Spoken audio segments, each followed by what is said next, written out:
Any relationship starts with attraction. Two people meet as strangers. There's curiosity, tension, a sense of discovering someone outside of yourself. That's what makes it work. But if you watch closely over time, something shifts. The distance between the two people doesn't just decrease, it can disappear. And that could be considered good. But when it does, the relationship doesn't always feel like the two individuals anymore. It starts to feel like something else entirely, something more familiar. And the question is, what exactly does it become? Welcome to Look Again, the channel where we do not tell you what is true, but where we question what you accept and assume to be true. At first, it feels simple. Two adults choosing each other, building something together. That's how it is. And most of the times, we don't look much deeper than that, because from the outside, everything appears exactly as it should. But if you shift attention slightly, not to the structure, but the experience inside of it, something else starts to develop. Something subtle begins to happen over time. Not in what is said, but in what becomes expected. One person starts to feel like the stabilizing point, and the other like the one being stabilized. Or their roles might be changed. But something else in the interaction begins to settle, not through agreement, but through repetition. And more this repetition continues, the more invisible it becomes, because nothing about it looks unusual from the outside. It is common. Two people still interacting normally, still calling it a relationship, still moving through the same shared life. But inside that structure, something else begins to close. Not abruptly, more like a gradual inward folding. Less response to the outside, more orientation toward each other, until the space between them starts to feel self-contained. There's an anthropological observation that touches this indirectly. Claude Lévi-Strauss described how societies remain stable through outward exchange, through movement beyond what is familiar. Connection is never meant to remain inside a closed loop. It extends outward, it circulates, it prevents enclosure. So a question naturally appears. What happens when the movement reverses? When the system no longer extends outward, but begins to organize itself inward, not socially, but psychologically. And it is at this point that something becomes harder to ignore. Because what starts to form inside that enclosed space doesn't feel entirely new. It resembles something already known, not in detail, but in structure. Have you noticed how over time the way partners respond to each other becomes more predictable? Not just in habits, but the way how they talk to each other, and also through the emotional roles. Who reassures, who seeks reassurance, who stabilizes, who reacts. And these roles don't get assigned, they just form quietly. On the man's side, the partner is no longer just met as she is. She becomes someone whose response matters in a different way. Her approval, her emotional tone, her kindness, her reaction. They begin to carry more weight than before, and in conflict, he may become less direct, less confrontational, more careful, almost walking on eggshells, almost as if the goal is not to meet resistance, but to avoid disrupting something. At times, there can even be a kind of quiet dependency, and not physical, not explicit, but emotional. A need for reassurance that things are okay, that he is okay in her eyes. Sigmund Freud suggested that early attachments don't disappear, they get redirected. What begins as a child's orientation toward the mother can later reappear in transformed ways, not literally, not consciously, but structurally.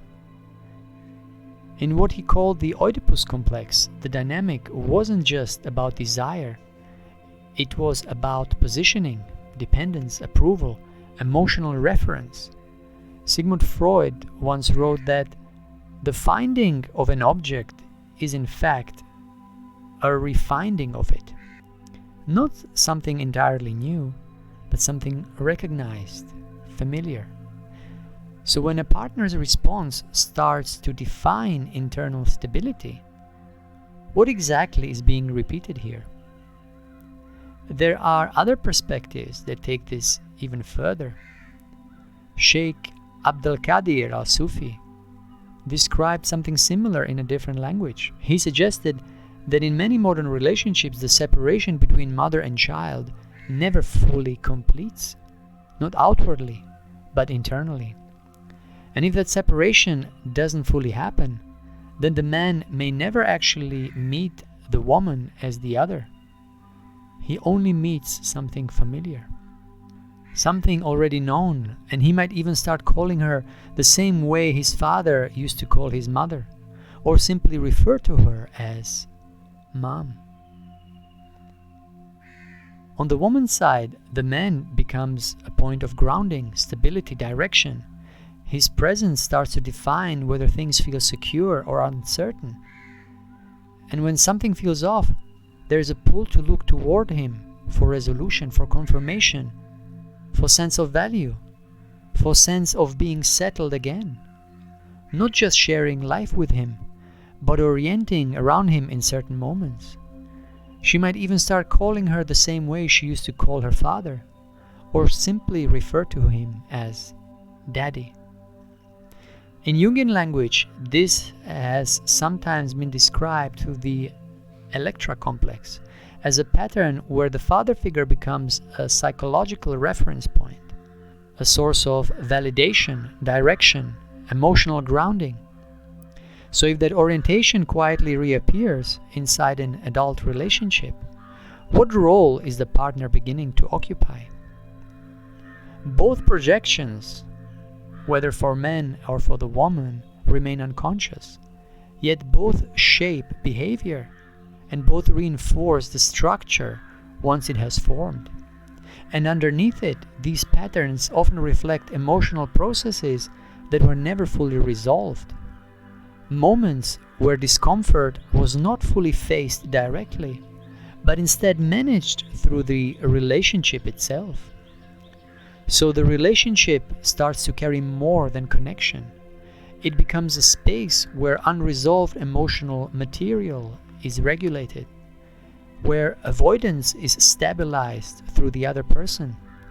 And in that sense, what looks like a relationship on the surface can also function as a structure that protects both people from fully confronting what is happening internally. So now something subtle is forming, not two people simply relating, but two roles interacting, one leaning towards reassurance, the other towards providing, or the reverse, one holding stability, the other responding to it. And the more this repeats, the more natural it becomes to feel. And if that familiarity keeps deepening, the relationship can begin to close in on itself, almost like a self-contained unit. Because if the connection is no longer based on encountering something truly other, but on maintaining something deeply familiar, then the structure starts to resemble something else, not biologically, but psychologically, a closed loop, where each person becomes part of the other's internal world, rather than someone outside of it. And if that's the case, then the question shifts. It's no longer just about attraction, compatibility, or commitment. it becomes a question of what kind of relationship is being actually lived once these roles take hold. And if familiarity continues to replace difference, if roles continue to replace direct perception, if each person is no longer meeting the other as they are, but through something that feels known, predictable, almost predefined, can this be considered a normal development in any relationship? Because if the dynamic begins to resemble something closer to a parent-child structure, even subtly, even without intention, then what does it mean for how we understand the relationship itself? And if this isn't rare, if it's something that can develop gradually in any monogamous relationship, especially in the long term, then what exactly is being built over time? Does that mean that all monogamous relationships are, in their essence, incestuous? Or is it simply a defensive mechanism built into our own being that signals when the relationship has run its course and we should move on? And if such patterns always develop in a monogamous relationship, does that mean that incest is alright? Or is it an indication that such structure between two people was ever intended by nature at all?